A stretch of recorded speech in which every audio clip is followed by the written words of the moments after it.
YouTube family, how y'all doing out here? Thank you if you are live. Thank you for showing up. I actually don't intend for this to be a long live. I see you in the house, OG Patrice. I appreciate you, and actually, I want to call you up in a little bit. But I had to come on live here because it seems like everybody is talking about um, the slap, as I call it, the slap. I had my whole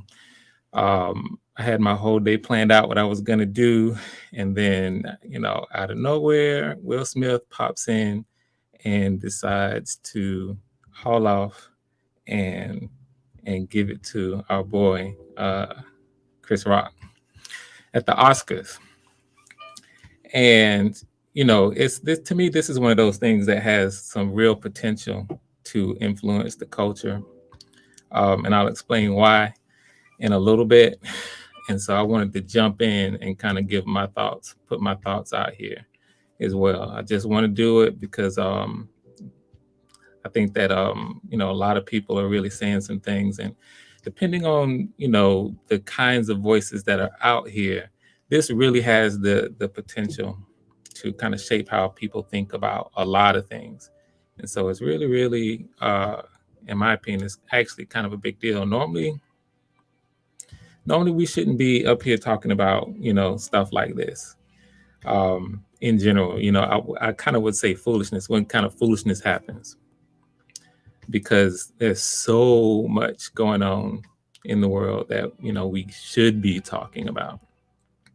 From the war in Ukraine to what's happening right now with this monumental thing going on with the confirmation hearings in our Congress of an upcoming Black Supreme Court justice. You know what I'm saying? Judge Jackson. I mean, to a whole number of things we could be talking about. But, the Oscars in this country are kind of a big deal. Even though nobody watches them, we all kind of know about them and talk about them. And, when you win an Academy Award for something in the industry, that really does mean something. It's supposed to be the absolute epitome of achievement in the film world in this country. So when we have what's happening, let's see here. First, I'm gonna put this up here. OG Patrice in the house. So appreciate you. Big Time Drum. Thank you for joining us and popping into the chat. And I'm definitely you're welcome to come up and voice any opinions you may have on this as I go through, because because we're gonna we need to. This is a situation that I think it really calls for mature people to come together and kind of share their thoughts on it, and maybe give, if we have any any lessons. I think it's really, really called for. Really, really called for. So, those of you who know me know that I'm a filmmaker. I'm an independent filmmaker. You see here, I've won an Emmy for some of my work. And that's another reason why I wanted to come on and say a little something. Like I said, I don't intend to be in here long, but it's another reason because it happened at the premier event in the filmmaking world, in the industry, in this country. And so of course I care about what happens, and I care about it for a number of other reasons too, that I'll get into. So, I don't want to get too deep into the introductions, but that's who I am, and that's how this subject is relevant to me. And I definitely think it's worth discussing. Let me know. I feel like you guys can probably hear me on this. Just hit a one if you think my volume is fine, if I'm not too loud or too low on it as well as I get into this. So you see here, those of you who know me know that I teach. I'm a professor at the University of North Florida, and right now this semester I teach 5 classes. and I teach within my field with it, which is filmmaking, in this particular case, digital video production.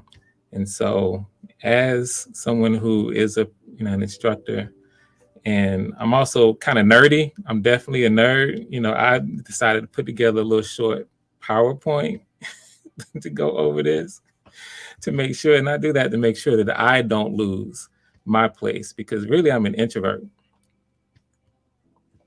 up here. This is something that I'm up here doing extrovert things up here in front of everybody, putting my stuff out. I don't do, I like to just kind of do my thing, and I don't necessarily seek getting out front on things.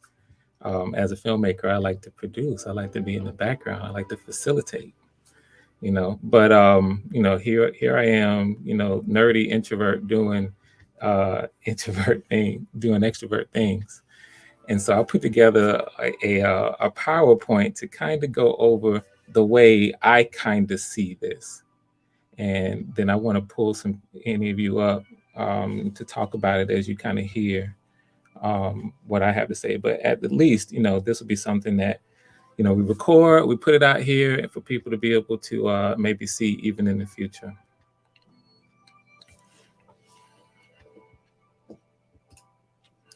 All right. Slap felt all around the world. Oh, it's a shame. So yeah, you see here, I do have kind of in subtitles, no, I don't think it shouldn't happen. But before I get into that, let's actually kind of go back. And I feel like we need to be able to see this in just a little bit of context. This really is sort of maybe the beginning of the end, or at least the development of the last part of what we might say is a love story. And that's how it started, between Will Smith and Jada Pinkett. We want to call it a love story. Now, those of you who remember back when Will and Jada first got together, that at the time that they got together, it was they were the it couple. Beautiful, beautiful couple.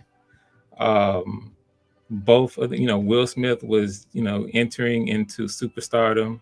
This was during the time when he was coming off the heels of his show Fresh Prince. In some movies, I think Will Smith truly blew up. Independence Day, I believe, in the 90s, and then just followed up with hit after hit. Men in Black 2 became a series, a few other films. So when they got together, yeah. Oh wow, Patrice. Okay. And so yeah, you hitting me up here. They actually met on the set of The Fresh Prince of Bel-Air. So after they became a couple, and of course later after they got married, being the it couple, and Jada being an actress herself, how we love to follow the Hollywood stories. And it seemed like at the time they represented everything that we look for, right, in couples. People these days would call it a vibe. They had a vibe. They had a whole vibe, those two. It was clear and obvious that Will was in love with Jada. Absolutely head over heels in love with Jada. Jada was his world, his everything. And as we got to learn a little bit more about Will, we understand, kind of his perspective on that. He really wanted, from everything that we see, it really seems like Will Smith was someone who, and maybe still is someone who just, treasures family, one of the traditional family. And he felt like Jada was the one for him. And it appears that, the choice was mutual because they chose each other. They got married. And for the first, you maybe say decade, maybe a little longer of their relationship, it was just all love. Everywhere you went, it was Will and Jada. And it was the picture of a perfect Hollywood couple. And, we ate it up, and so a lot of people really viewed them as kind of the example of what relationships, uh, a marriage should look like, right? Especially Black love. It's really rare to see obvious demonstrations of it in the total culture. Overall, it's not like quote unquote the norm, and it's not something that it's not a trope that Hollywood promotes. Quote unquote Black love. Hollywood doesn't go out and seek these examples. So when you have something like this at the highest level, it was definitely admired. You know, and people looked up to them and really looked to Will and Jada as examples. So um, so you have that, right? That's kind of the setup, a love story. Well, as we go into, and I'm not going to spend a whole lot of time on this. Really, I want to fly through this, but we have to put it in context. What I say is trouble in paradise and in public too, and that's because we slowly began to see chinks in the marriage, so to speak. People began to hear rumors about, this is now I'm talking about in the first decade of this of 21st century, 2000s. We have rumors over time leaking out about things aren't necessarily as peachy as it may have seemed. And so, I want to review or kind of, just review. Let me see. Let's see if I can share this tab and you can see this. Okay. Let me just check to see. Yeah, I see it right here. Let me pull this down. So let me go over some of this stuff. I won't go over everything, but let's start to review a little bit of some of the things that, again, like this is what I mentioned, this couple here, look at this. They interviewed President Obama in 2009. So, I'm not sitting here. I'm going to pause that too. Let me just pause. Okay, well, I missed it, but let's see if I can go back. Yeah, look at these two. Maybe that was the height of their particular romance when we talk about their situation here where they're with the president. I mean, it couple, absolutely positively the it couple. You know what I'm saying? And this is even more so than when the president and Michelle Obama, was up there with that. It was before the Obamas. It was the Smiths. Will Smith and Jada Pinkett Smith. So scrolling down, let's take a look at some of these quotes. All right. And let's assume that this stuff is relatively accurate. Okay. Let's assume that some of this stuff is relatively accurate. I'm going to scroll down to some of these quotes.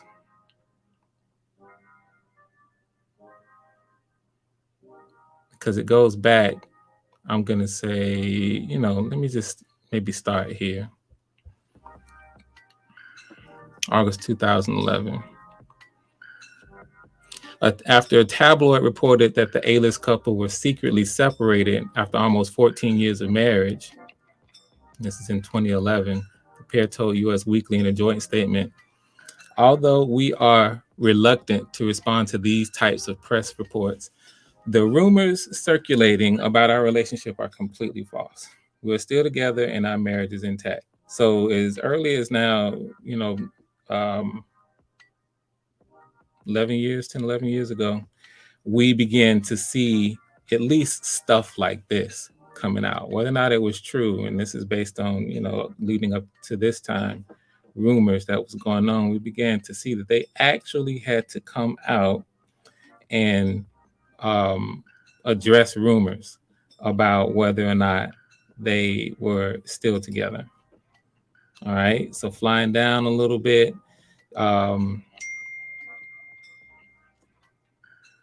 Another quote here.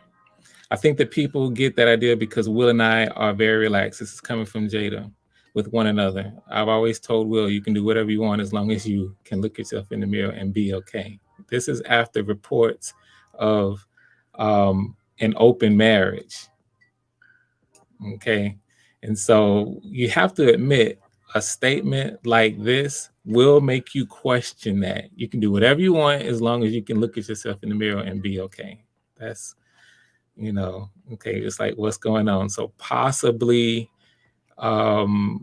things about an open marriage are popping up. So after that, looks like she tried to clear up her statements. Here's how I would change my statement. Will and I both can do whatever we want because we trust each other to do so. This does not mean we have an open relationship. This means we have a grown one. Okay, talk about speaking in code. You can take that statement as you will, as you will. Other statements. The Gotham actress reiterated, she was in Gotham at this time, still continuing her career. Makes a statement about whether or not, if there's anything that he could do to make her not love him or abandon him. She said, if he did something bad to the kids, now we've got a problem. That's pretty bland. Here we go. Another statement that they have to put out. This is later now, 2015. I can be foolish too. So in the interest of redundant, repetitious, and over again-ness, Jada and I are not getting a divorce. This is Will now speaking about it. All right. And then by this time, I guess she was on the Red Table Talk. You guys tell me how long the Red Table Talk has been going on. I guess it's been a while. I don't really follow Jada with the Red Table Talk. So I guess it's something that's been out here for a minute. My king has spoken. Okay. So I want to fly down because I don't want to go over every little thing here. Let's go to Lessons in Love, January 2018. All right. So this is Will Smith. All right. Love is like gardening. I have learned to focus on helping you to blossom into who you want to be, into what you were born to be, rather than demanding that you become what my fragile ego needs you to be. So here you have Will Smith coming out and stating plainly here his own assessment, what my fragile ego needs you to be. So his ego now in this 2018 Will Smith, he has a fragile ego, and now he's deciding, at least he's putting it out here publicly, oh, I need to put you, I need you to be who you are, and I'm going to help you with that, not who I want you to be. I've learned to take pleasure in nourishing your dreams rather than wrestling with you to fulfill my selfish, in all caps, my selfish needs to satiate my insecurities. I have learned that love is listening, love is giving. And he continued before adding, happy anniversary, my queen. I'm forever devoted to nurturing your deepest truth. This was in 2018. Now, on this quote here, we may remember, and I believe it was right around this time, the story came out that, okay, hold on. I see some stuff here in the chat. Let me put this up. Red Table Talk started in 2018. Okay, so maybe this happened right around the time when we get this story. And let me pull this up. Let me make sure. Yeah, this probably had something to do with it here. And I'm looking at the timing because we need to really look at this and maybe how something like this, I'll maybe talk about it a little bit later, but how something like this could affect a marriage. Let me share this tab. So you should see here, Jada Pinkett Smith once slammed a party Will Smith threw as a ridiculous deep display of her ego. So I'm not going to read the whole thing, but let's pull some of the important parts out. The day after her 37th birthday, I hired a team to orchestrate her 40th birthday, Smith said to Will Smith. Maybe this was at a Red Table Talk. Patrice. Um, it was going to be a splash. Mary J. Blige performed. I debuted the film. This is a documentary that he created to chronicle her 40th birthday. It was going to be the thing that lifted her out of this midlife crisis. So apparently she was in one right around this time. It was going to be my deepest, most beautiful proclamation of love. All right. And then it goes into details about the things that he did that really, really try to make this really, really special for her from his perspective. And so he said the whole time, I'm like the little boy that wants mommy to say everything was wonderful. She's having a really difficult emotional time. Does this sound like somebody who really cares about his wife and is really devoted to her? It sounds like it to me. Someone who really is going to go out of his way. And this seems to be consistent. What do I need to do to make you happy? And then on the flip side, and I don't necessarily see if we don't need to necessarily get articles on it, but doesn't it seem like, just from what we've seen in the public eye, that Jada doesn't appear to be able to maintain or be happy? Like she's always, for years and years and years now, we hear about, and we've even seen, I think, on the Red Table Talk, her melting down and talking about how she hasn't been happy, and all the different things that went. It just seems like we have someone who seems to be just doing everything he can to make her happy, but for whatever reason, it's not going on. Well, here, scrolling down, let's see what she did and what she said. All right. Pinky Smith, 47, reached her breaking point after the party. She told Smith to cancel their plan. She was 40 at the time. This is, I guess, must be the present age when she was when they did this article. She's like, it's my birthday. It's my birthday. She told me that the party was the most ridiculous display of his ego. So just imagine what that might feel like. Will Smith, happy-go-lucky, wants to please his wife. Sounds like he was going all in to try to make the 40th, birthday like something to remember, joyous. I think this is consistent with who we have seen Will Smith to be. But she turns it around, and this is public right here, and calls it the most ridiculous display of his ego. So you want to throw a party for your wife, basically just a huge party. That's kind of what but it turns into breaking down your personality. Imagine what that could be like, for somebody who you're trying to please. Crushed, right? To this day, I know I was crushed because it was true. And that's interesting. It wasn't a party for her. And when she called me on that, that's when I snapped. The only time in Willow's childhood she ever saw me snap. I wonder what the snapping looked like. But for me, I am wondering, and we kind of have to hear it from me. I'll say from my perspective, if I were to, really want to go in and throw a huge party, this is just me, for my wife, 40th, then it seems to me like the last thing I would expect is for her to turn around and use that as a way to break my personality down and tell me it's about me and not her. And then it's interesting to me how this is what he somehow said. I don't quite get it, but maybe it's not for me to get. It just seems like to me, just from the outside looking in, that maybe, it should be something along the lines of, wow, you really tried to do something big for me. But I'm not necessarily even going to say that that's a quote unquote bad thing. I don't want to turn her into, and I'm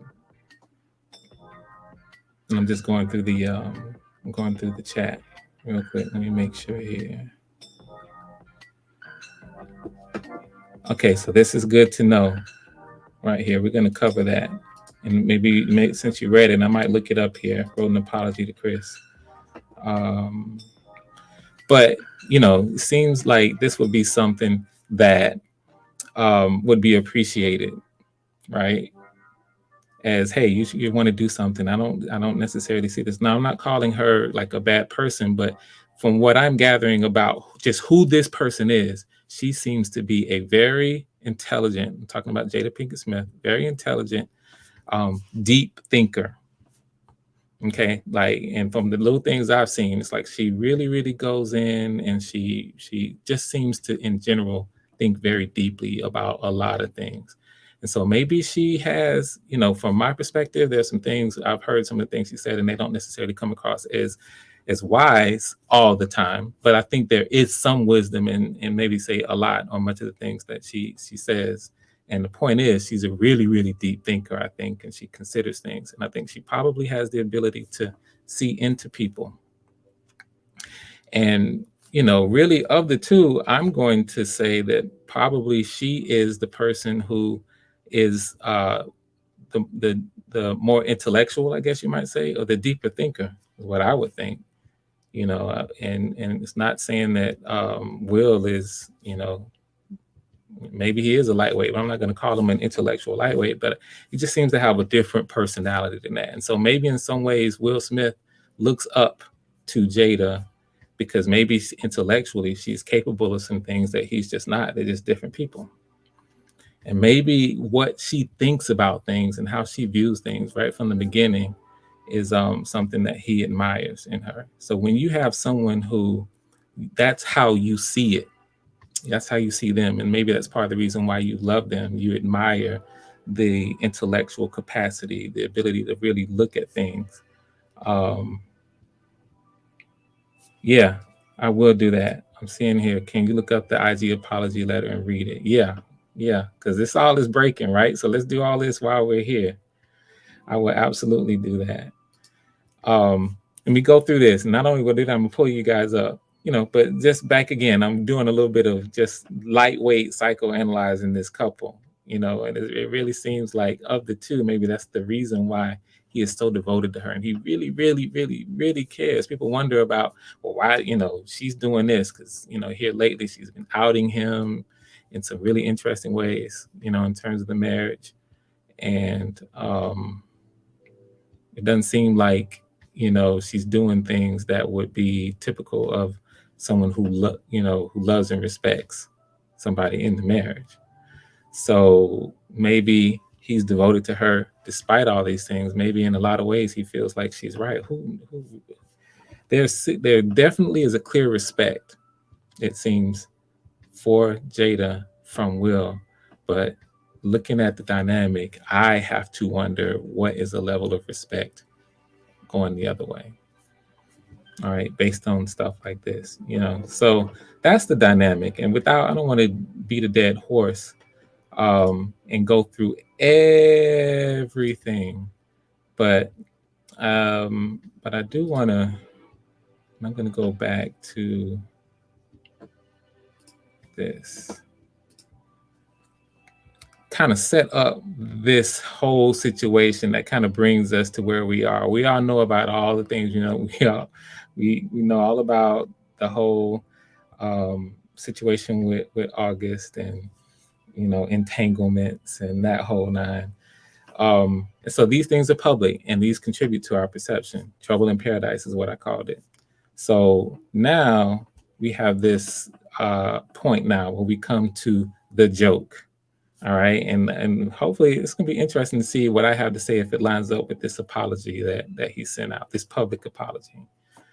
But let's talk about the actual joke itself, and maybe we can go into the history a little bit later. I want to fly through just so I can get Patrice in and big time John, that's Mike, in too, to see what y'all have to say about it. But here's the actual joke. Jada, I love you, G.I. Jane 2. Can't wait to see it. All right. That's the joke itself. And that set everything off. I'm going to wait to talk about how I feel about the joke. But what we can say is that this joke caused set off a series of events that caused Will to come up and open hand slap um, Chris Rock live on stage at the absolute premier event in the industry, in the filmmaking industry. Millions watching, people watching from all over the world. That's what he did. And I just wanted, this is why I kind of need to talk about it, because number one, unusual does not even describe this event. Like unprecedented, maybe a little bit better. Outlandish, like this is something that we wouldn't even necessarily maybe fictionalize. That's what happened. And because it happened, because it's never happened in the history of the Academy Awards, maybe nothing even close. And this is 1929 was the first ever Oscars. So this is almost, a century. So like 97 years, 93 years, something like that. Come on. 93, 92 years, so we have to talk about it, because this happening in front of everybody now has the entire country talking about it. And we're talking about it as it relates to, I'm going to go here, point of view. And this is the part where I really want to get into, because this is the part where we got to have a discussion, because we don't need to, I don't think we should allow this to be something that somehow sets the wrong example.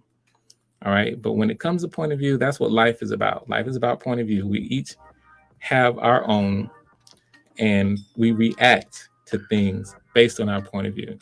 So when I think about this, I try to cover everything, like all points of view, with empathy, as we try to put together sort of what happened. All right. So just quickly rolling through. Let's start with the point of view of Chris Rock. I feel like his point of view was he was telling a joke. It may have been a little edgy, going back, the actual joke.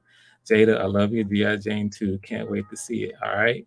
Pointed at her, and, maybe a little edgy, but for me, relatively tame.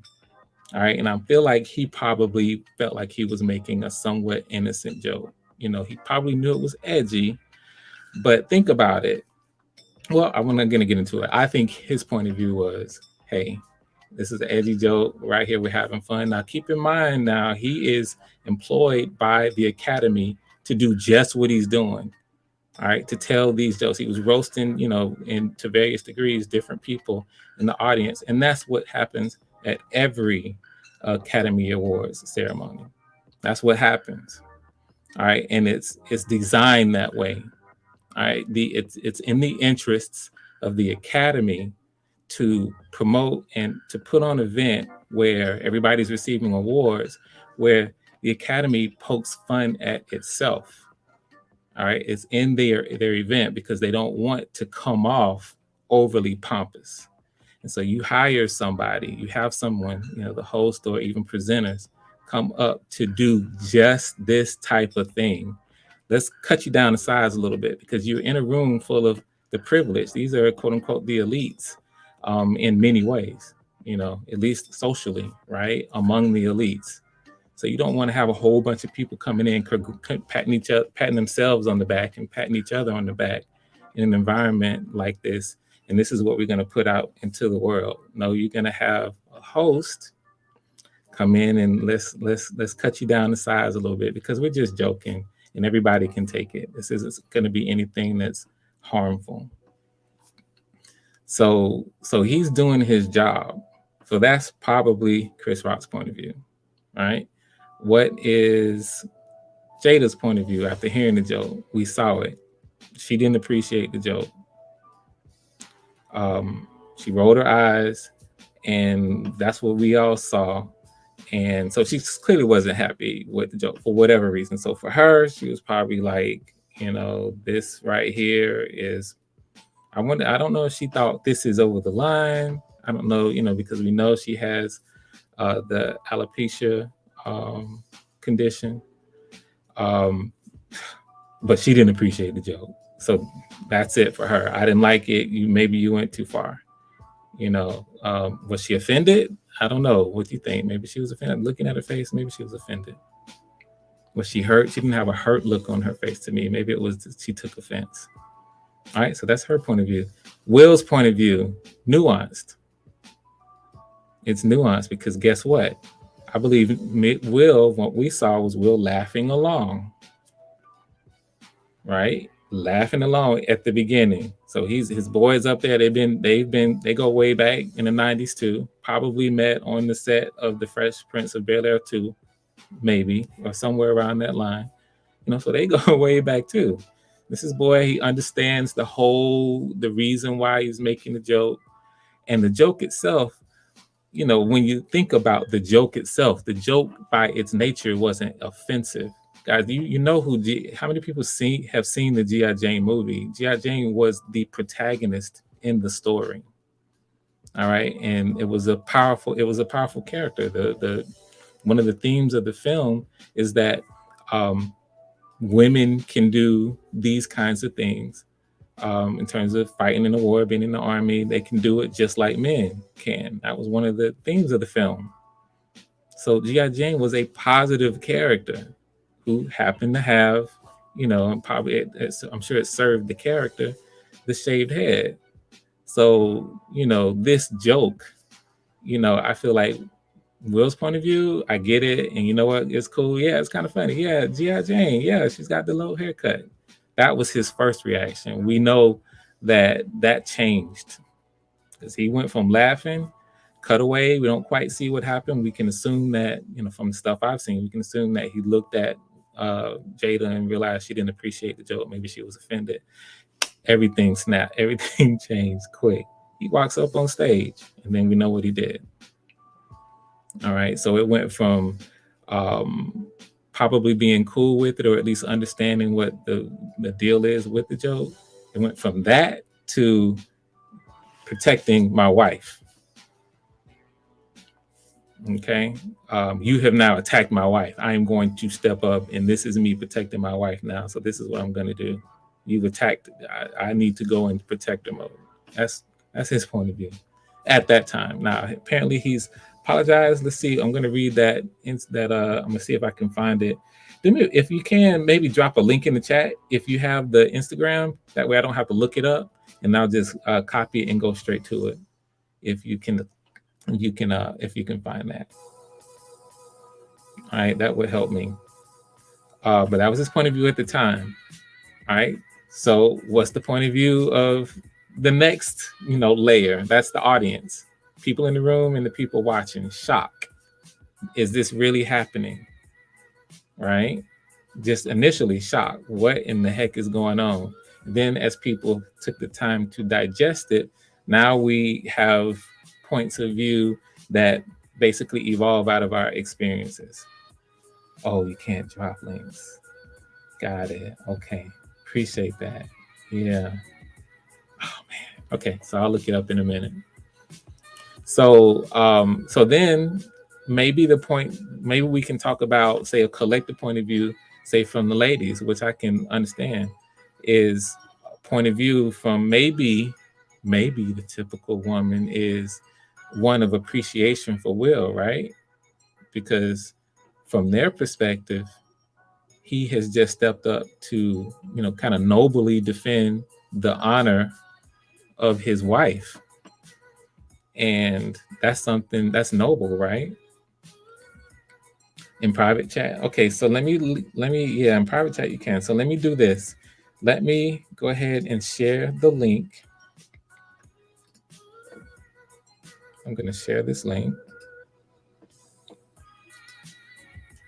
so that you can join in the back, and I'll pull you up when it's time. I'll just kind of leave you in the back if that's cool till I go through this, and then I'll pull you up. But in the meantime, since you're in the back, you'll be in private, and you can drop the link. I'll copy it from there and then pull it up so I can read that. Thank y'all for letting me know that that's up, because I definitely want to read it.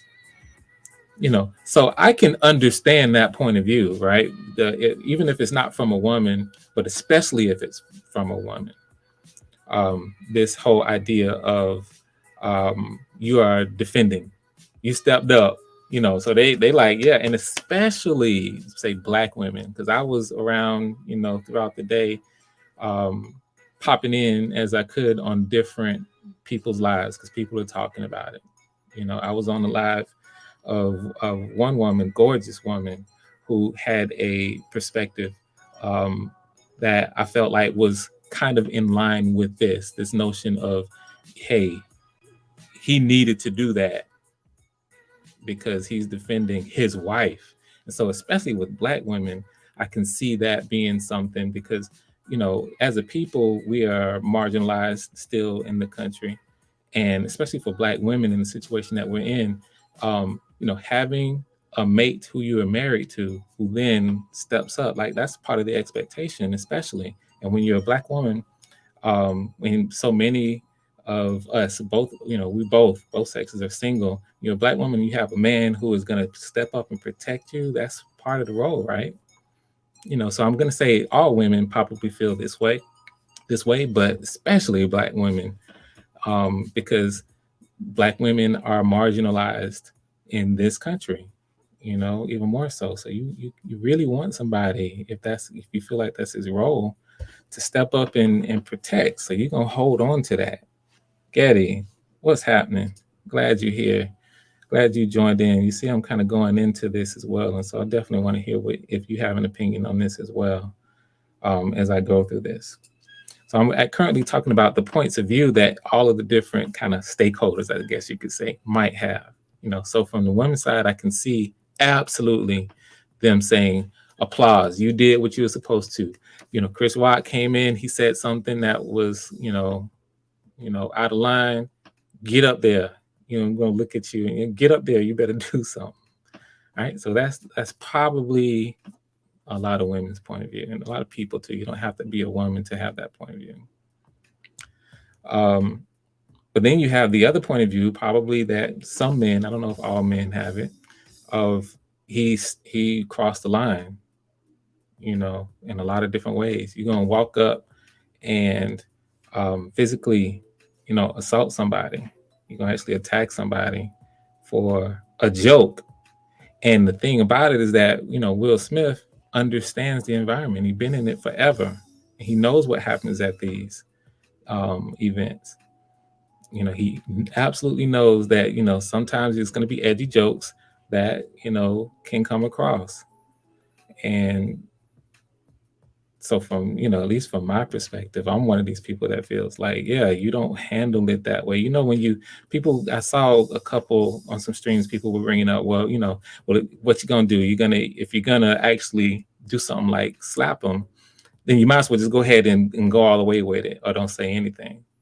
I don't know. I think that the slap was a kind of an interesting move. I think it was calculated. And when you slap somebody, especially man to man, that's one of the ways that you can, demasculate a man. You take away his masculinity when you can walk up to another man and slap him, not hit him, not beat him up, but slap him and then walk away. All right. So that's why you don't just go up there and whoop him, because that's your point. You messed up. I'm going to teach you.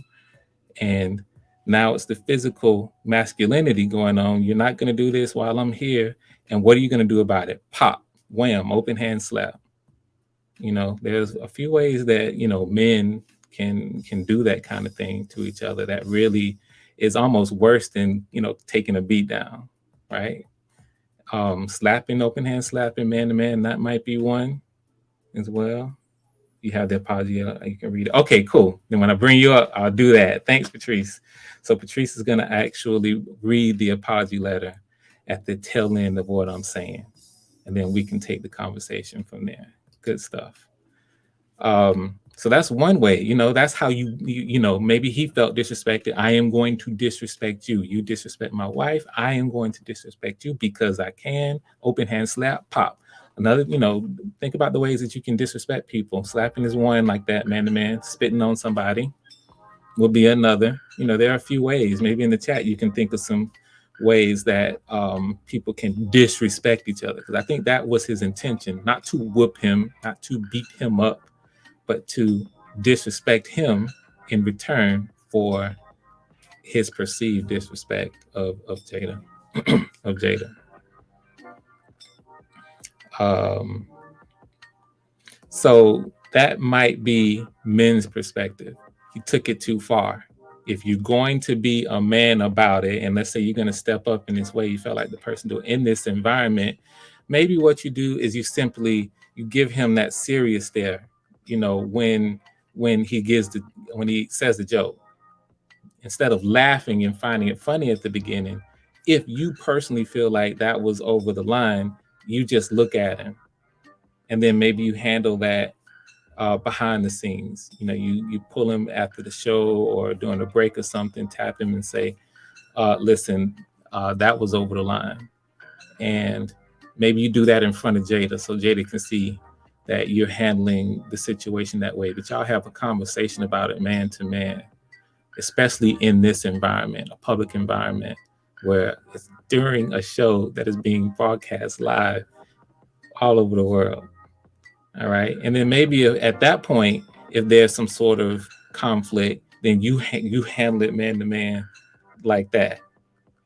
So if it gets physical, then it just gets physical. But, that's how you, man to man, that's how you do it. You go up and you let the person know. What he did, in my opinion, was a bully move. Because, Chris Rock is what is Chris Rock? Little, I don't want to say little, but small in stature. All right, 5'8", maybe 150 pounds. We know how he's not a big dude. 150 pounds, 5'8", skinny dude. 155, 160 pounds. Will Smith is roughly 6'2", my height. 205. If he's in the gym, 205, 210, 215. When he was when he was getting on scales, when he was overweight, he was up there, way past that. So you have physically a larger dude who I know I'm larger. Okay, I know I'm bigger than you. All right, I'm gonna come up to you and I'm gonna handle you on stage in front of everybody, and there's nothing you're gonna do about it. That's a bully move. All right, so from my perspective, no, you didn't protect the honor of your wife, even though that's a very noble thing. I agree with the spirit of it, but that's he told a joke that might have made a mistake, might have been a little bit over the line, and instead you pull out. That's like you dropping a nuke on him. It's asymmetrical, the response, and you're doing it because you know you can do it. All right, I'm gonna go up and I'm gonna actually demasculate you and disrespect you live in the whole world, on the biggest night. Everybody. That's a bully move. That's not a man-to-man move right there. So I'm interested to see if you if anybody disagrees with that. So because you have to ask the question, what if that was somebody the size of The Rock who did that? What if that was somebody the size of The Rock? You're gonna go up there and you're gonna do the exact same thing, Will Smith? We all know he wouldn't. All right. Yeah, he's gonna come with, man to man. He's gonna come with a different type of respect. It's gonna be that, whatever that small character's name when he was talking to Debo in Friday. It's gonna be, maybe, right? He's definitely not gonna slap him. Okay, so yeah, that's the point of view of I think maybe a lot of men have. I think that's what I certainly have it. Right. So I'm gonna get off the point of views here, but I think it's worth considering the points of view because I think that they all are worthy of considering, because we need to understand. So it's not like a right, wrong per se when it comes to how we see things, but I do believe that there's we do need to we need to talk about it, and we need to come to kind of a conclusion about objectively what was the right thing to do and whether or not it was right or wrong per se for him to actually do it. We got to work through these points of views, at least consider them. And so for me, I consider, say, the lady's point of view of, listen, it's cool to defend your wife's honor. You want to do that. Okay, great point. And I concede that, and I agree with it. What I'm saying is you do defend it, but it's how you approach the situation, especially as a man, because the wife might be one that, she's offended and she's now reacting emotionally. As soon as it happened, I'm offended. You look at Will, get him, get him.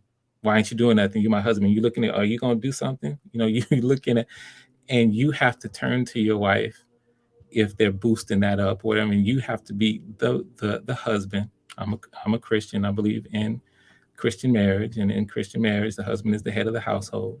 You look at your wife and I'm going to handle this. And if they boost it up, that you ask them to fall back. You need to fall back and this is between two men right now, and then you handle it appropriately. And appropriate behavior, especially in this situation, is not going up and open hand slapping a dude. Okay. All right. So that's how I feel about it. So cultural impact. I'll cover this, and I'm gonna cover this stuff quickly so I can bring up those of you who would like to come up that are in the chat.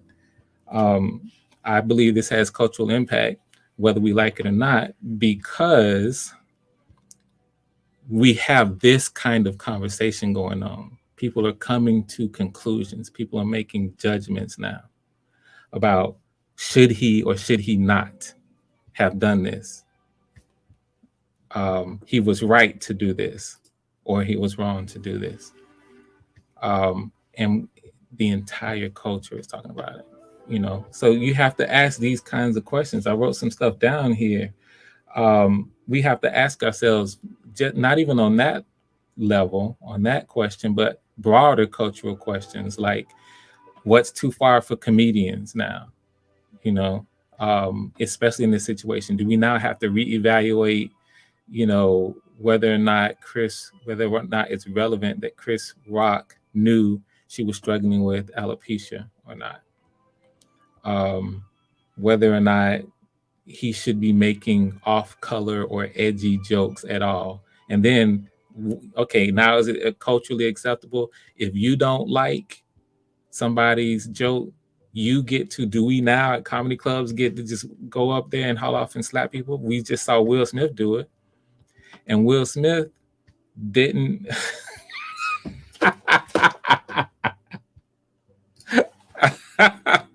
I'm trying to rush through this. I'm trying to rush through. These are points I want to make, and I want to get it on wax before I start bringing people up to have the conversation. And I'm almost done. Appreciate you, Patrice. Oh gosh, but it is. I mean, the note I have here is: do we now get to go out and slap people, comedians? In this particular case, like I said, this is what the Oscars is even all about. Deliberately cutting down the egos of the people in the industry. But what if folks can kind of do it? We know comedians do this. This is what we do. Come on, are we that fragile? This is how people became famous in the 90s with Def Comedy Jam, as one example. Man, you better not go up into some comedy club and not think that you might not get, just for wearing what you were wearing, you might get cut up, verbally, joked on. So now does that change? We all saw when we got people saying Will Smith was right for it, doing it. Yeah, that's how it needed to happen. So now I guess that's what needs to happen. Is he setting a cultural standard now? Let's see. And then I guess one of the last ones, and I won't go too deep into it, but this is relevant to me as a filmmaker. I'm in the industry, is this notion of, okay, this is two black people, two black men that this happened. The first time it's ever happened in the history of the Oscars. I'm a black man. I'm a filmmaker. And what kind of look is this? That something like this has happened. As people like to talk about the optics of the situation. Can this be something now that somehow becomes part of how people see us and define us? We can't even have when we get mad, emotionally triggered, we don't even have the emotional ability, we don't have the logical ability um, to process that and deal with it in a mature way, an adult way. Instead, this is what we do. You know, we get mad and we just gonna go ahead and we resort to violence. And we all know the stereotypical um, uh, things, that Hollywood puts out about us and our culture. Is this a good look? And we have to worry about that because of because of the way we're stereotyped in the media. And here it is, the highest level. We sitting here demonstrating it. All right. So we need to worry about those things? Okay. And I bring these things up, and this is when I'm gonna go ahead and bring up Patrice. I want her to read the letter. Then after that, I'm gonna bring up Mike, and then anybody else that wants to come up. I drop the link. Is these are the kinds of consequences that um, or impacts that we have because, as of now, at least that I know of, and you guys can correct me, has Will faced any consequences? He didn't face any last night. He got to accept his award. He did this, right? And think about what he did. When he did that, it wasn't just, okay, oh, Chris Rock was affected, but it disrupted the ceremony. So you have the Oscars again. The Academy Awards is the moment where the industry recognizes achievements across the board, honors people's legacies, all of that. I'll have to go back and look, but for the next, I don't know, maybe 10, 15 minutes, while other things was going on, that documentary that Chris Rock was given an award for, people weren't paying attention to that. And I think something aired after that, honoring the legacies of people. After that, people weren't paying attention to that. People were buzzing about what just happened. So, no apology to Chris, no apology to the people, for somehow disrupting the event. He got to get up and say his whole speech. He got extra time. In fact, he crying and sobbing, and tried to deliver at the time his rationale. Oh, Richard came out. So now you deep into the method acting, and you can't get out of the role, and so in some way now you became Richard. In that moment, protect the family. That's what he gave us. And absolutely something could have been done right there. They could have cut that. They could have not even allowed him to accept the award and give a speech. Still get the award, but you don't get any time. Look what you've done. And has he faced any consequences after that? You guys can tell me. um so when you have that kind of lack of accountability, what does that say? you know I feel like he does need to be accountable. But you say I'm long stroking. So Patrice, let's end the long stroke. Let me pull you on up, Patrice. Hey, Frank. Oh my God. You long struck us like TLA. No, just kidding. You can see, and I don't want to get up here and talk about it, but you can see I have some points of view on this matter. No, absolutely. I mean, it's a lot to be thought about. It's a lot to be considered, and it's a lot to be said. Hmm. I agree. So to you, actually, I think it was Mike who first brought it up, but apparently he has given an apology. Hmm. And so I think that, considering that this is happening and I'm sitting here talking about it and stating my point of view, the apology definitely is relevant. So if you have it, I would love for you to read it. Absolutely. And he did the apologies on his Instagram page. And it says, violence in all of its form is poisonous and destructive. My behavior at last night's Academy Awards was unacceptable and inexcusable. Jokes at my expense are a part of the job. but a joke about Jada's medical condition was too much for me to bear and I reacted emotionally. I would like to publicly apologize to Chris. I was out of line and I was wrong. I am embarrassed, and my actions were non indicative of the man I want to be. Not indicative of the man I want to be. There is no place for violence in a world of love and kindness. Hmm. I'm looking for the right one here because I want to leave this up. I guess this will be it for us right here. Interesting. So I want to leave the mic with you. Let me know how that apology hits you and even what you feel about the whole thing. But first, I want to hear how you feel about that apology. Well, when you come right out and do it that soon, I think it's a PA move. A PR move. I'm sorry. Hmm. Um, it did he think about it later? Probably. Is he sorry? Probably. But that's published. That's the publisher kind of put that together and told you what to say, and that's usually Sounds how. like it, right? Yeah, that's usually how the damage control is done, right? Right. So Right. yeah, it absolutely does. I don't know, because to me, a sincere one would probably have been a little longer and a little more in depth, Mm. in my humble opinion. Hmm. Let me say, and then I'm gonna throw it right back to you. I agree with you, and then I'm actually pull Mike up too because he's in the back.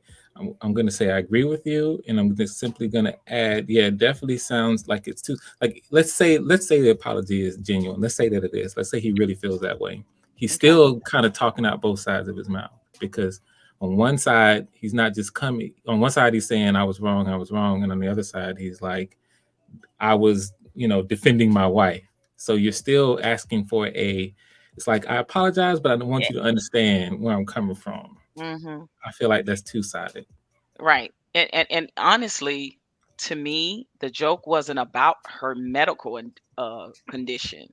And Correct. like he didn't like pinpoint that to me.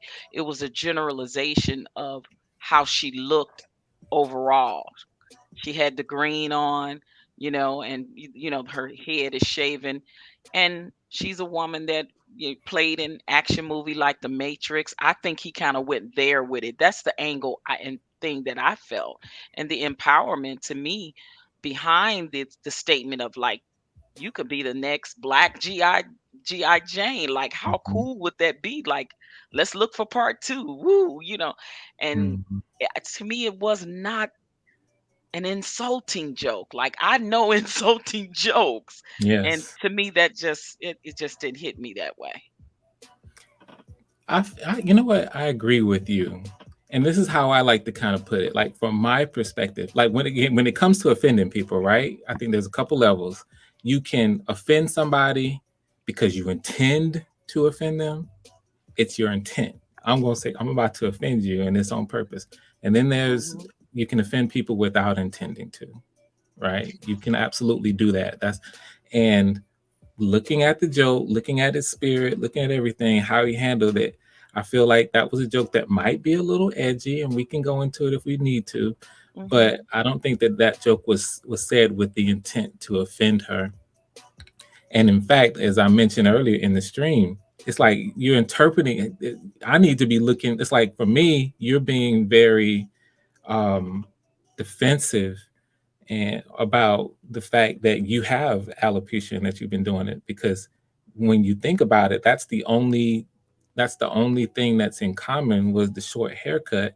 And again, the main character, who she played, Demi Moore played, was a protagonist who was a powerful character who had to Hmm. overcome odds in order to demonstrate that women are as strong as men.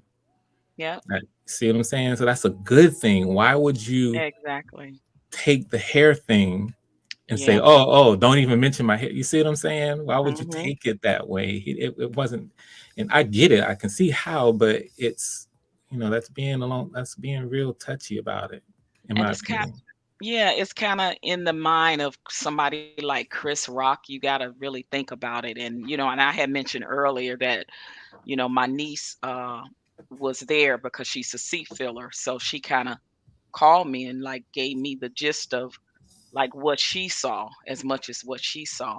Um, so if you look at the video, because I had to put it all together with how she explained what happened, what she saw, and what I saw in the video, and it totally made sense. So now he makes the joke, Mm-hmm. right? Mm-hmm. And Will laughs. Will thought it was funny, like Right. everybody else did. And then he Right. looks over at his wife, Mm-hmm. who's not happy with the joke. She's Mm-hmm. probably in a certain mood. He's already emotional in a certain mood. I honestly think that a lot of stress and pressure has been on him the last few years of what all they've been going through in their marriage and the things that she's exposed, right? Mm-hmm. Openly. So I feel like he feel away, she feel away because what she's going through with her hair loss, she took it personally in that way. And when he looked at her, it was like, oh, I gotta do something about it because my wife is not happy. Now I got to man up and go up here and put some bass in my voice and go up here and do what I need to do as a man. That's what I kind of felt like. And I'm gonna take all this frustration and emotions out of I've been feeling for the last few years, and I'm gonna give it to Chris. And to me, that's what he did. Because if you pay attention when he was walking up, Chris was still smiling because Chris actually thought he was walking up there to like joke, say something jokingly with him, and then shake his hand like good joke, like whatever, and then walk away. Chris was totally taken off guards. And for people don't know, the stage is so huge in that auditorium. People was asking about security. The security is usually on each end of the stage, on the sides and in the front of the of down by where the audience is and in the back. So with him walking straight up, being straight in the middle where him and his wife would sit, it was easy for him to get to Chris before any security could have ever got to him anyway. It Right. happened so fast, and it took him by surprise. And I will say, Chris Rock took it. He took the L. I mean, he flinched like he wanted to react and hit back, but he didn't. He thought about it. He realized, hey, I cannot mess this contract up. I want to come and work for these people again. I don't want to miss this bag. I don't want to drop the bag, and I don't want to look just as bad as the situation looks. So, as a comedian, I'm going to find the joke even in this. Mm-hmm. There you go. I agree. And you know what? We have Mike, big time drum in the house. Long time, sir. Hope you're What's doing going well. on? What's going on? Let us know what you think about this situation. And you see here I have the I really want us, if possible, to focus on the consequences and lessons. What should we Yeah, take yeah, away? yeah, yeah. Mhm. Well, first to begin with, I just wanted to say that this is black excellence gone wrong. And I want to focus on that because, when you're talking about the Oscars, generally that's a night of the elites and excellence, in every way, shape, or form, right? and and speaking of excellence, I have to big up my brothers, which would be the following. It would be Questlove, Adam Blackstone, um, Derek Hodge, and Dwight Winslow. And the reason why I brought them up because you know their moment, um, as far as being in the Oscars, were overshadowed by simply that one moment, and and it's unfair to Questlove, who that was just a really, really huge moment because number one, you're talking about a guy who is a musician first. He's not known for being a film director. So for him to achieve what he achieved, that is really huge. and that shows black excellence at its finest. In as well as me mentioning Derek Hodge, who's a great, great, great, great bassist and plays with everyone you could think of under the sun, and he's one of the first black conductors for that show. That show has never had black conductors, never. You know, Adam Blackstone, musical director for the show. How many times in the Oscars have you seen, uh, a black person being the musical director for such a prestigious show? That's my angle with that. Now, as far as with Will, Chris Rock, and Jada, I think Jada really could have diffused the situation a lot better. Um, I think in some way, whatever it is that she either said or signaled to Will that made him feel like he had to get up, and do something about it. I felt like she could have, diffused that situation, really fast. I'm not giving Will an out because overall that was just wrong in my opinion. And number two, it just throws away the whole black excellence out the window. Hmm. Because even by the time it got to his speech, you know, the mood was shot. Absolutely. Yeah. And he had to go in with his damage control. Well, and that's another thing, right? So he issues, as a matter of fact, by the way, Chris, both him and Chris issued apology letters, okay? So, so going to Patricia's point, yeah, I'm kind of half and half on that one. And even though me personally, I would say I think the better apology would have been to have done an actual video showing, the remorse. Because the problem is when you write a letter, there's no way of telling, as Patrice is trying to mention, if this is for publicity or you're being genuine. We don't know. What was Chris Rock's apology? I'm trying to look it up now. Do you know where that is? It might be Um, on his IG page. Let me see. Yeah, see if you can Um, find it. I saw somebody posted on IG. I'll try to look it up as we're talking, but Yeah, yeah, but he also issued one in as yeah. well. But I'm curious to see what he apologized for. yeah, but he did apologize, for making a joke about Jada, and the fact that she has alopecia. But even with that said, I mean, let's be real about it. I mean, with jokes, it's all subjective. I Right. mean, From my perspective is he had nothing to apologize for. correct, correct, That's my correct. perspective. I agree. Because even with what you just said, Frank, I mean, it's not like Chris uh, had to know that she had alopecia or not. Right. Right. Yeah, You know what I it's mean? my cousin said she heard Chris in the back saying he did not know.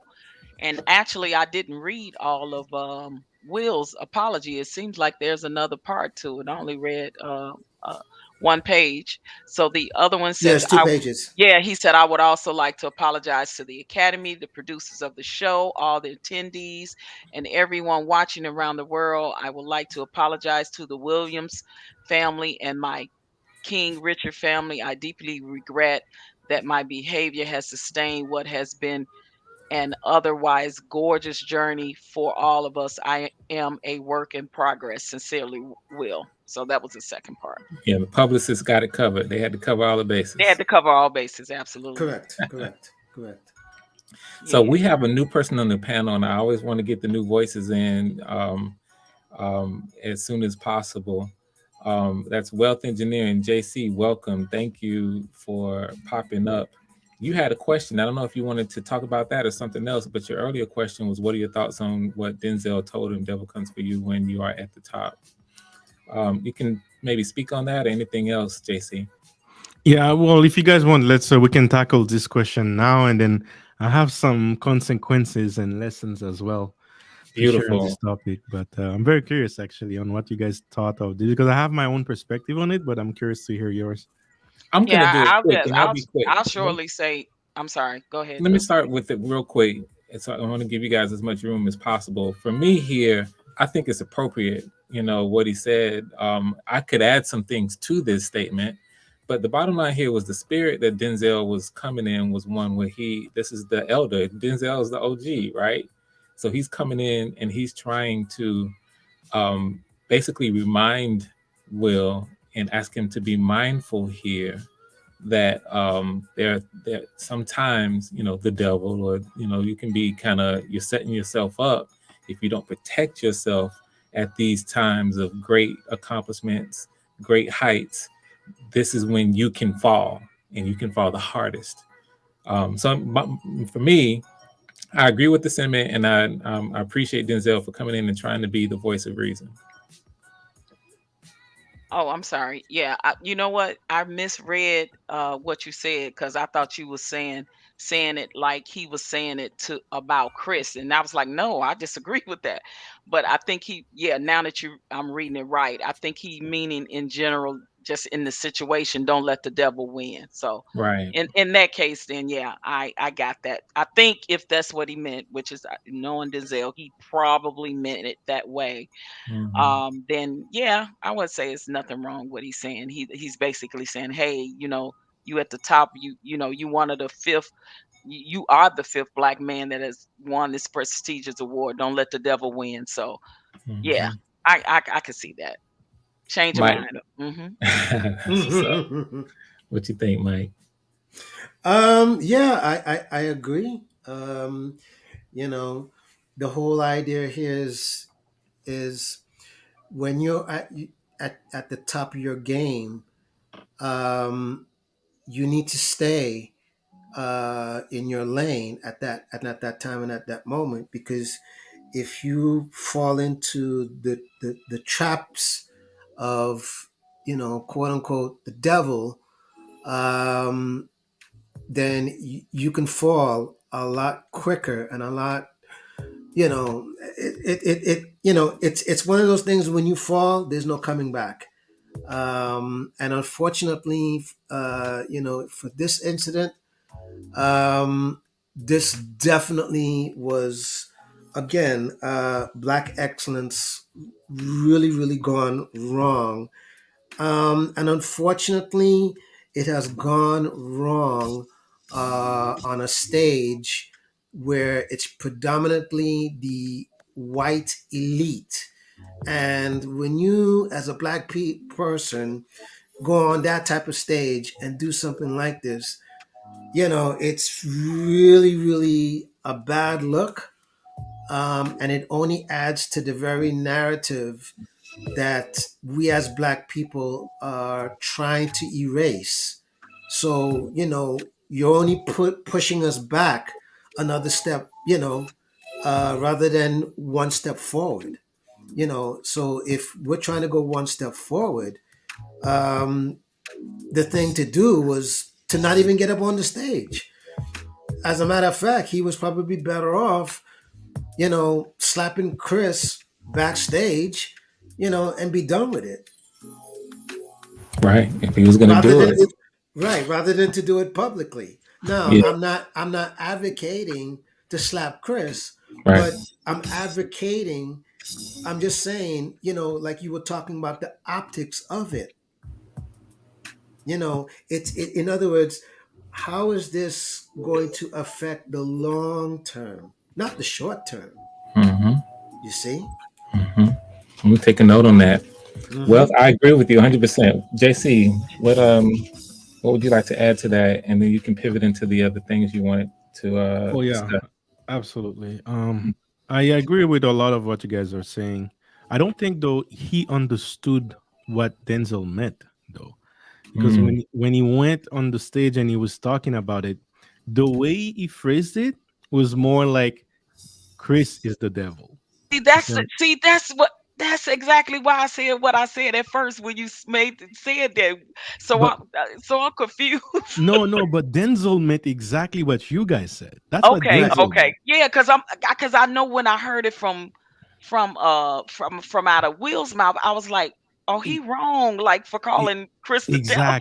Exactly, exactly, and to me that made it even much worse. Now, before I even get to the much worse part, I have to Hmm. talk about the consequences and lessons we have to learn from this. Yes. Well, I often get tells often that, hey, I'm Asians, I live in Canada, I don't really know much about what happens in the States, but as a black man, there is a there is a global image of us, right? No matter where I go, no matter where I'm traveling, people are going to always associate me with history, with bad image that is portrayed in the media, right? Hmm. Hmm. And I think that's a lot of immigrants that I know, they were consciously aware of this image very young, even without traveling the world.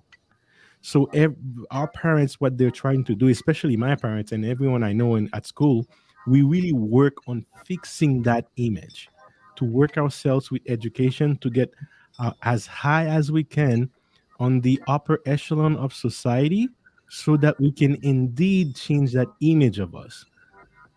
I was told by my parents when I was 8 years old, you have to do twice is the work to get half the results, because the results are always controlled by people that are more powerful than you. You know our history. You know who control. You know who has the power in the world and all that. Now, looking back at all this, we if we look at the last 50 years, there is a lot of progress that is made. We're still complaining about not getting enough access to diversity and all that, but we Hmm. can say that, hey, 50 years ago compared to now, it was a different story. Back in the days when my dad was young, in his 20s 30s, and versus now, it's a huge progress, and we're working slowly towards long-term progress so that we can change this. A slap like that walk us back 20 years. Mm. He spent 20, 30 years to get to this role, Mm. bringing black excellence to with him. Hmm. But just one slap not only destroyed all the work that he has done, Hmm. forever put a black stain on this Oscar, that all the other four men's before him, four other black men's before him, he also put an indirect black stain on them as well. That's Mm. how the white people will see it. That's how the Chinese people will see it. That's how the Korean people will see it. And that's how the European people will see it, right? Mm. On Hmm. top of that, how it's going to affect us now, everything that I'm working on, it's out of my control. When I'm traveling, I'm going to have to do twice as the amount of work that I was already doing to fix that image, to show that Hmm. I am not Will Smith. I can be a man and understand how to be class, how to work with class. This was a classless move. This was a ghetto move. It only perpetuate the ghetto typical scenarios that we've seen on the media, and it Hmm. just shows us that, hey, we don't even deserve to be at this level. Hmm. That's what most people are going to pick. That's what most people other than black people will pick up from it. Hmm. And that's why I'm so pissed at this. I'm very pissed at this. I don't understand, because Will Smith was the best of us. He Right. he was the best of us. He was the next upcoming, very talented. He was the first rapper that I know of that wasn't swearing. He was representing the light of us. And now, just like Denzel was mentioning, be careful when you're at the top. That's when the devil comes for you. And man, oh man, it's just one. It's just amazing to see how one move can destroy a lot of work that was done. And on top of that, he's representing another black excellence, the William family, that had to work so hard to get to this spot. Like, there is so many things I learned from the movie alone, right? Hmm. That how hard it was for them, because I didn't know about how hard it was for them to get to that point. I Hmm. learned that through Will Smith's character, right? Mm. King Richard. But now, if you see the movie, you realize how hard it was for Venus to get to that spot where she Yes. was. Then Yes. make the road for Serena, who's the best athlete of all time in any sports. Now you're representing their life stories, and you indirectly putting a black stain on everything they worked on Hmm. and their family and their Hmm. next generation.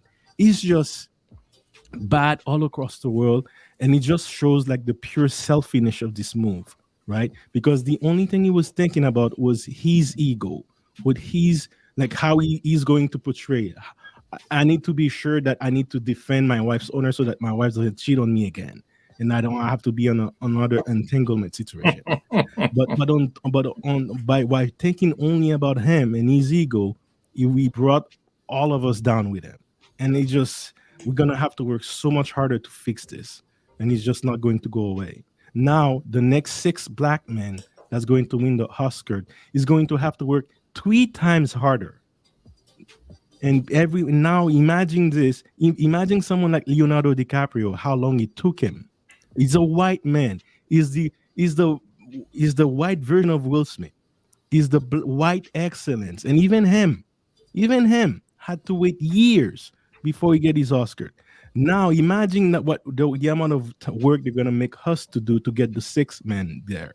They're going to be asking, is he deserving that? Is he going to embarrass us like this? Right? Mhm. Do we deserve to give him a spot with the excellence of the entire world? And Mhm. it's just sad all around. I'm very happy about this. I'm very I sad hear about you. it. Right. So let me do this. Because we do have people in the chat that are contributing, and I want to read these things, and a quick comment here. So from Wanda Washington, thank you for your comment. It was a bad look from Will. Would Chris Rock make a joke about a Jewish woman or a gay couple? Why do blacks feel it's okay to mess with each other? She asks. There's no negative energy for other people. And that's an interesting comment. And I just want to add here and we're going to throw it to probably OG. I think it's been a minute since she got a chance to contribute. But let me say this is that, so I consider this conversation, the people who are participating, and certainly for myself and the people on the panel, we are a group of people who are concerned about the, the image, the takeaways, and it seems like we are finding a lot of agreement and point of view about, what happened, how we see it, and the consequences and lessons. If we have anybody who's watching or in the chat who's speaking some typing something, you're always welcome if you have a different point of view or maybe a dissenting point of view. It may come across like this is a, as people sometimes say, an echo chamber, but from my perspective, looking at it and trying to be empathetic about all points of view, there is an objective right and wrong way to approach a situation like this. And there are actual consequences that can be defined as positive or negative, depending on, what we're talking about. And I think that, you know, when we're sitting down in a very sober fashion and discussing this, you are helping me to put right now, because I think a lot of people are agreeing with me here on this. You're just helping me to put something down that is trying to look at this from a mature perspective, and reason through these things, in talking about these things in relation to what's proper, what's mature, the right way to go about things, and then thinking about all these things, these consequences. So, this putting this down, I just want to thank y'all for the contributions so far, because somebody has to come out and from my perspective, kind of characterize and look at these situations and see what kinds of ways can we put out there to somehow turn a negative into a positive. And maybe somebody sees this and says, okay, I thought about it one way, but now that you're kind of bringing up these kinds of things, if you watch the whole thing in its totality, you say, okay, I didn't quite consider this perspective. Okay, I maybe changed my mind here, and he could have went about it a different way. Patrice, anything you wanted to add to that? Yeah, I just wanted to just answer Juana's question because actually Chris Rock does talk about both of those communities in his stand up. He does it in his stand up, and Mm-hmm. that's real. Mm-hmm. Um, why do blacks feel it's okay to mess with each other? Because that's what we have always done, unfortunately. And it's sad but true because we are led by different things. Uh, We are led by promptness. We are led by arrogance. We are led by egos. We are led by pride. All those different things, right? That we are led by. Uh, doesn't make it right, but it happens because when you're around your own people the most, who are you going to do that to the most? Your own people. And like I said, I didn't think the joke was a bad joke as meaning bad. I actually thought it was a little edgy, but it wasn't that bad. It like I've heard worse when you're talking, disrespectful. But it's unfortunate that almost every comedian, our race of people have been the butt of jokes for umpteen years. And to me, to censor comedians, to me, I think it will be pretty sad because if they make it where comedians can't even push the envelope a little bit, I think it'd be a pretty boring comedy show you'll be going to see. Pretty boring comedy movies, you know what I mean? Pretty boring stand up and things of that nature. So, yeah, you know, I think that, like I said, I think Chris took the L, you know, very well. He handled himself very well in those circumstances. And what the average other guy probably would have did it, say if that would have been 50 Cents hosting or T.I. hosting, like would have handled it like that? Probably not. And would have went up there if it was those people? Probably not. So, you can think about it from all those angles. Mike, you see this question up here that Juana Washington says to her point is that we have a negative energy for each other, meaning fellow blacks, African Americans, or people in the African diaspora, but not for others. Would Will have done that to Jimmy Fallon? What do you think about that? And anything else you wanted to comment on? Um, well, given the state of how things played out, I'm going to say it's possible he would have come for Jimmy Fallon or You think so? any. Well, I tell you why. I tell you why. Because it's obvious to me that whatever is going on between him and Jada, you know, I think with Jada, um, when she pulls a certain trigger, he reacts, and it's been proven over and over and over and over. Okay, I hear you. um, and so that's the impression that I get. Now I could be wrong, but Yeah, I this I, I isn't. haven't. This is a theory. This is a hypothetical here. We're just guessing. We're just Right, kind of. but I'm just right. But I'm just saying. I personally believe that I don't think it would have made a difference if it was Jimmy Fallon Mhm. or somebody else. I just felt like, um, he felt at that moment he had to pull the trigger Mhm. because of, because his wife was feeling a certain way. Mhm. Even though, again, she could have diffused the situation, Mhm. um, but but it's anybody's guess at the same time. Right, right. So there's We there's no can't way know. of really there's no way of really saying for sure Right, right. We because they're can't know. white, they're Chinese. There's no way, but we can see the consistency in terms of Will's reaction towards Jada and situations. That's definitely been consistent. Yeah. Yeah. Yeah. So I'm gonna jump in and I'm gonna throw it to JC right after that, and I'm just gonna give my quick opinion. I see Juana's point here. I don't think that he would have done that to Jimmy Fallon, and I think he would have been well aware of the dynamic of the racial difference there on live, um, the racial dynamic, I should say, there on live TV at the Oscars. And again, we just throwing it hypothetical. Who's to say Jimmy Fallon would say something like that or do it the same way Chris Rock did? But no, I don't. I think that this point that Juan is making about it's kind of an overall point that we seem to have a certain amount of we devalue each other in a way that allows us to do this kind of thing to each other that that we might not do to people of other races if the same thing happened. So I'm just kind of voicing. See, we got to have it a little juicy too, and no Right, one's right. right here. And people look at this, and my. I'm not trying to entertain anybody out here because I want this Yeah, thing yeah, to be yeah, about consequences yeah, and lessons. yeah, But it's yeah. kind of juicy when we have a little bit of disagreement on the panel. I So I just wanted to interject something really quick. real quick, because I want to throw Just it to. that's fine, and this is just another point. Okay.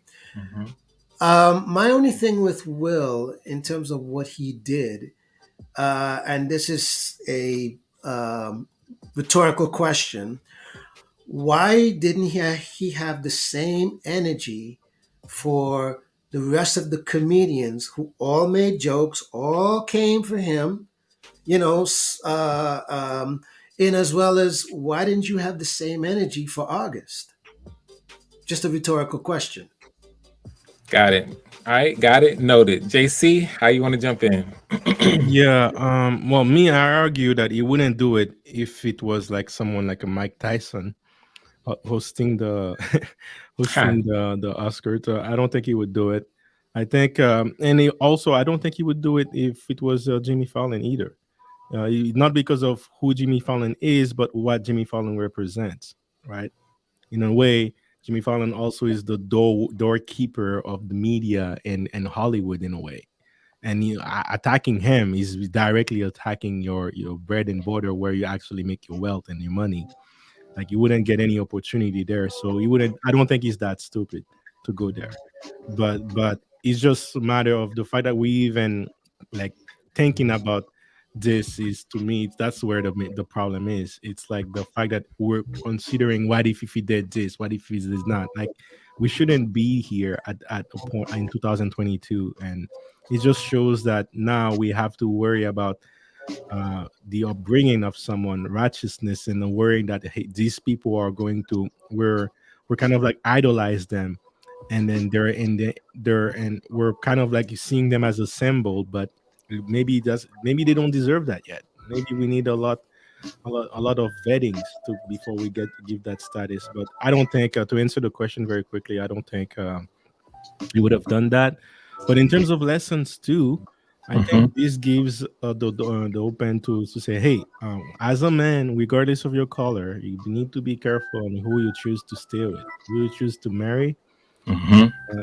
and also, and depending on sometimes you might marry someone depending on where you are in life. You don't expect to be successful, and then maybe you have to have a different person for the next stage of your life. Mhm. And I'm sorry, but Miss Entanglement here is not built for this. It's not built for this. And the way that he controls them too is just a bad look for manhood, a bad look for black people all around. And I'm just truly disappointed at all that. Mhm. Can I just And say it's something quick? very Oh, go quickly, ahead. very quickly. I just want to add very quickly.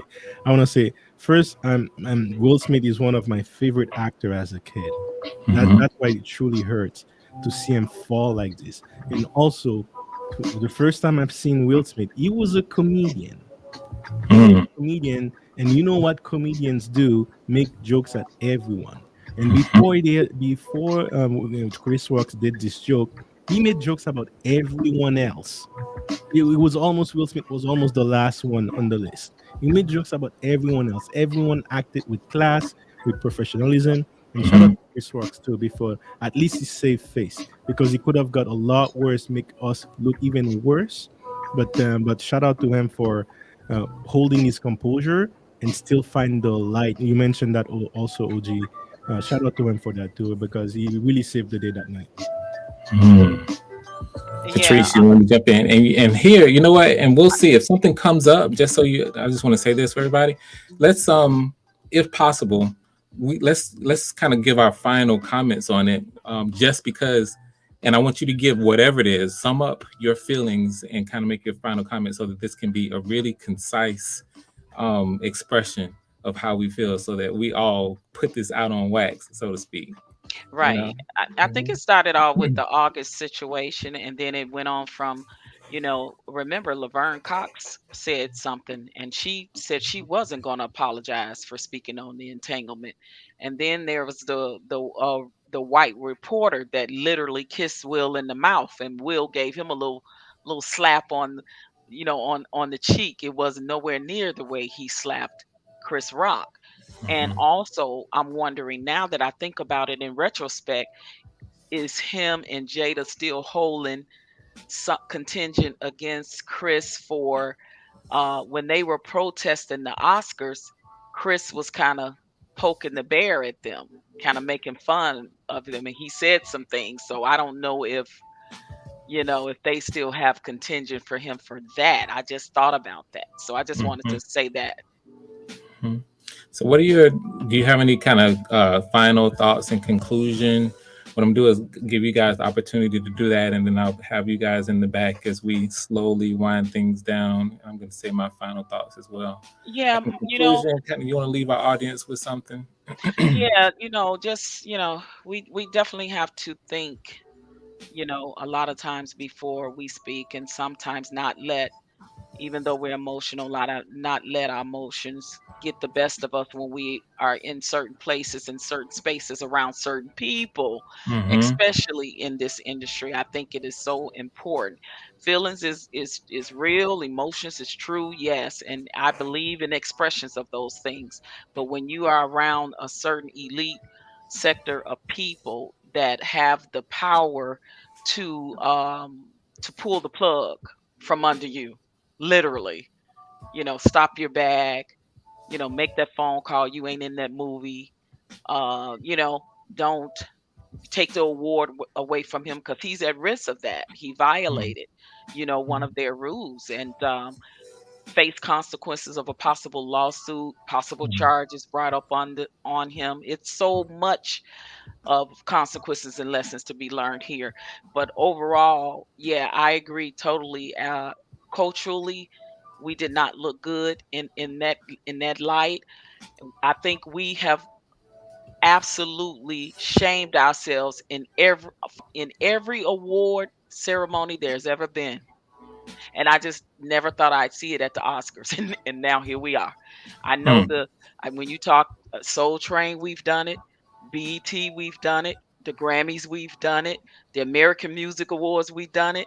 The Emmys, we've done it. And now here we go with the Oscars. So what's next? What we doing? Hmm. Culturally, we have, yeah, as a community, we have to do better in all things, not just in the entertainment industry, but just as a whole, as a people in our lives as well. And that's what I'll say in closing. Gotcha. Let me thank you so much for your contributions. I agree with much of what you had to say. I agree with you. I'm going to put the applause up here for you. Thank you, Patrice, for your contributions. All right. Big time. Big time drum. Mike, any comments and then any final thoughts that you want to leave for our audience, people who are here, and anybody that will watch this later on? Hmm. Sure. I would just like to say that um, there's a saying that says, we are all not immune to the trials and the tribulations of life, right? And unfortunately, what took place was wrong time, wrong place, Mm-hmm. right? Um, but at the same time, because of that, the first statement I made, you know, um, I want to give some sort of empathy to Will to say, I feel for you. However, um, at the same time, um, us as uh, black people, and the message is the same. We need to do better. In not just in one facet, but in all facets,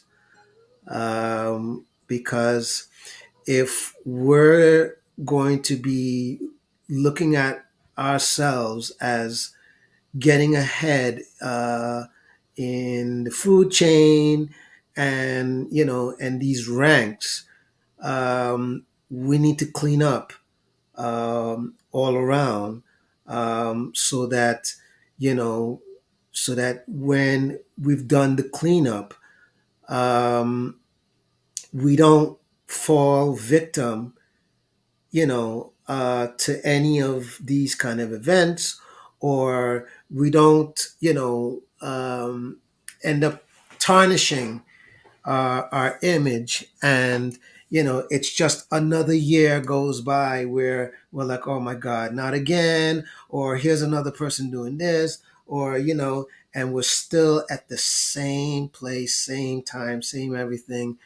And there comes a point where it's like, all right, enough is enough. Like, what are we doing? Are we talking the talk, or are we walking the walk?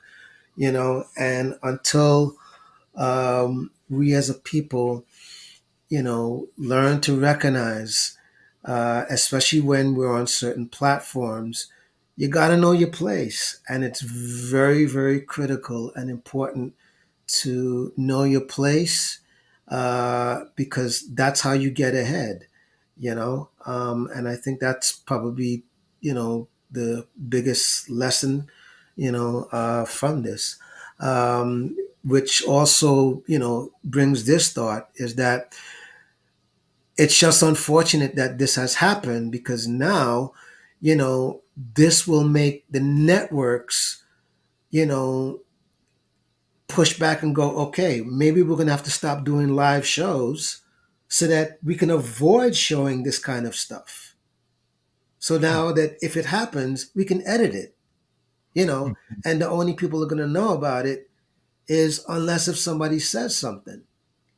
But even if somebody says something, at least it's not being broadcast so that it can go viral. So if someone says something, it's your word against whoever's. It's that type of thing. Mhm. So that's what I got for you. All right. And you know what? Let me put that applause up. Thank you for contributing. I agree with much as well. Ain't no drama here. We're in agreement. Thank you, big time drum, All Mike. right, all right, Coming all through. right. Appreciate you. And then JC, wealth engineering. Tell us about your channel too, real quick, just in case we have some people, just real quick, and then whatever your final conclusions and thoughts. Yeah, for sure. So I create content so that I can help millennials on how to make, keep, and multiply money.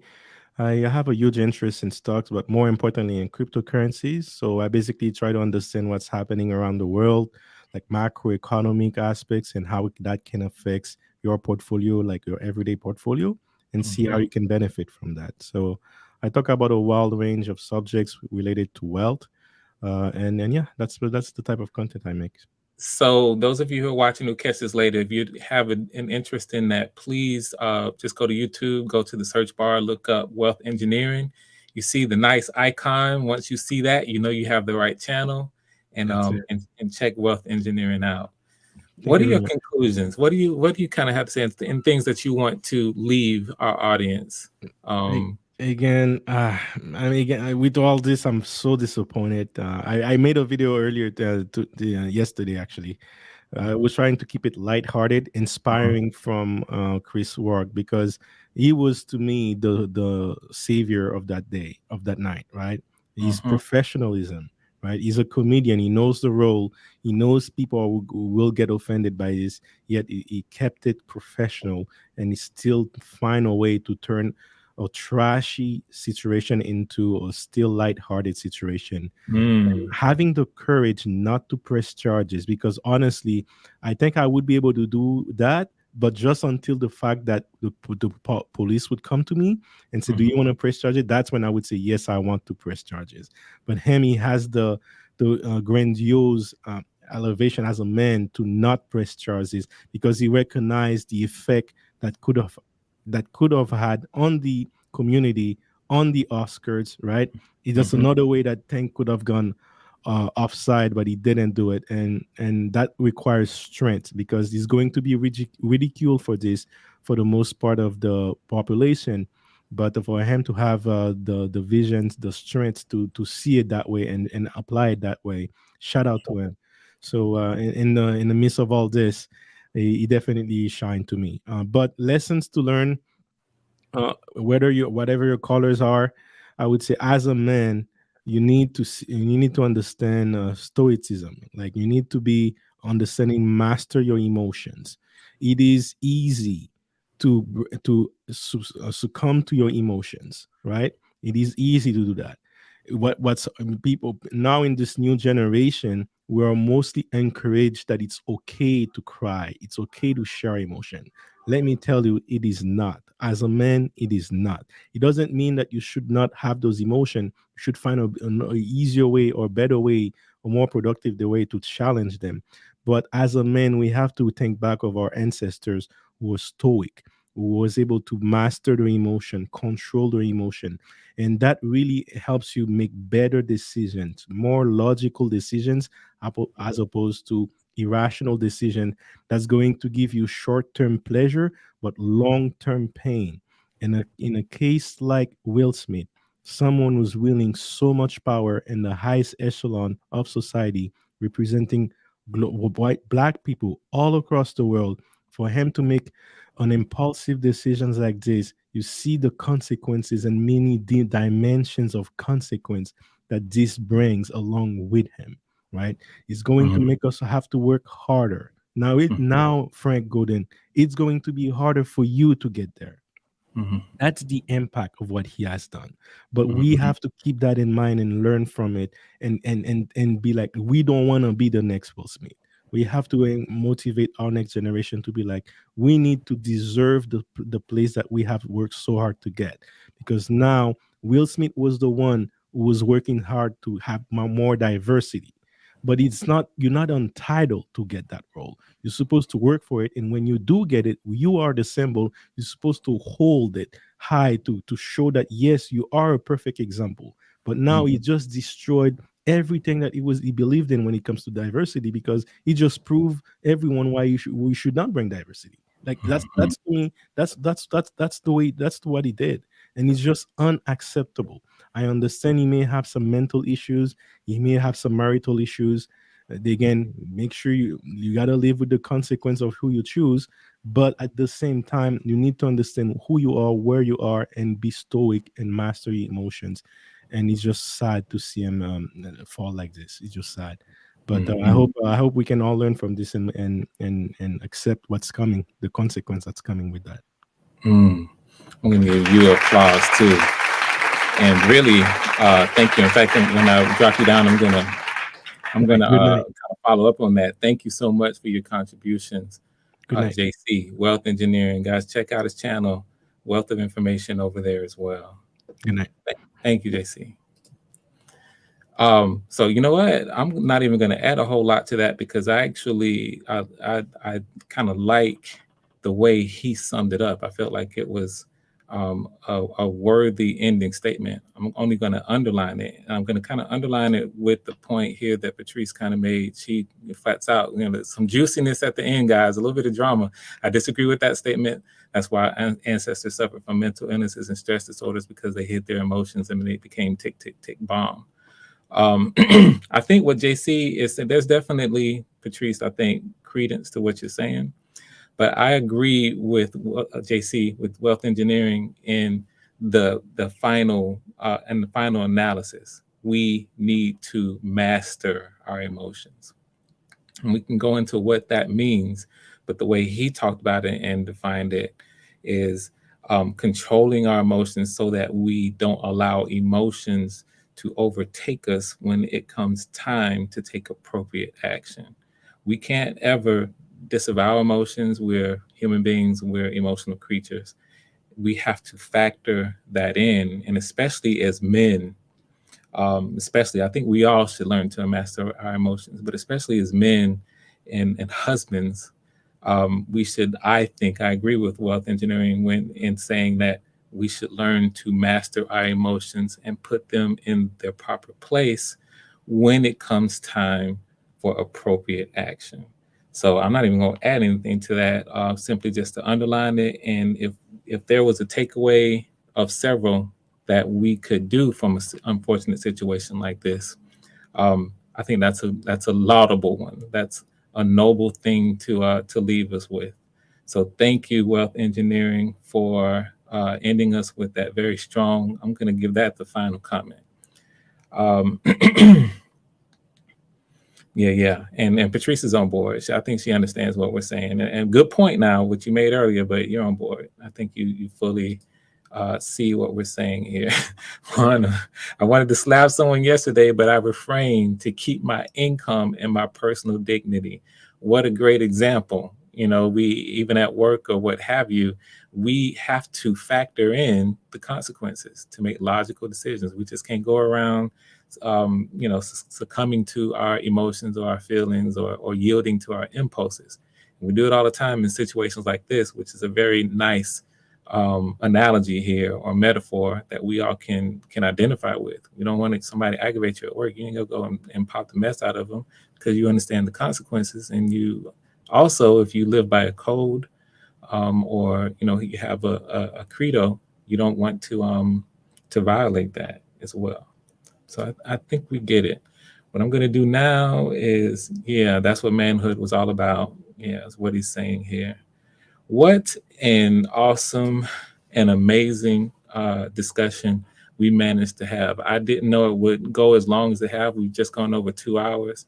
And I just felt it was important to come in and try to offer some mature, reasonable dialogue or discourse, or opinion, point of view about what happened last night, because we got a whole lot of people kind of reveling in the drama in a way, and trying to jump on YouTube and let the algorithm kind of help them out. It's really important for us to try to look at what happened, analyze it, and see if there are ways that we can learn from it, whatever they are.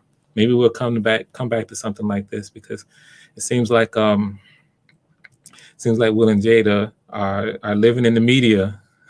One of them always doing something that we end up talking about. So you never know. Maybe this will be something that we continue with at some point. But in the meantime, I'm gonna drop another applause for everybody in the chat as well. Wana didn't come up, but Wana was dropping, I think, a lot of great input as well. Getty came in and gave us a little bit of humor as well.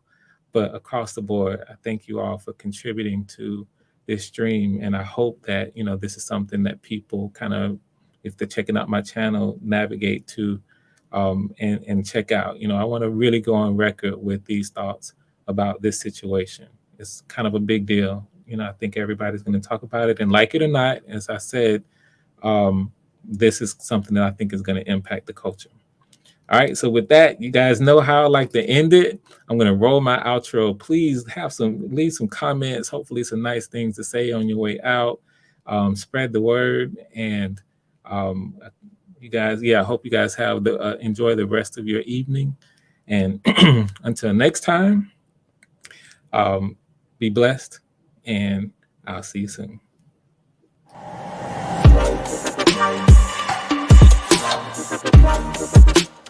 Wow.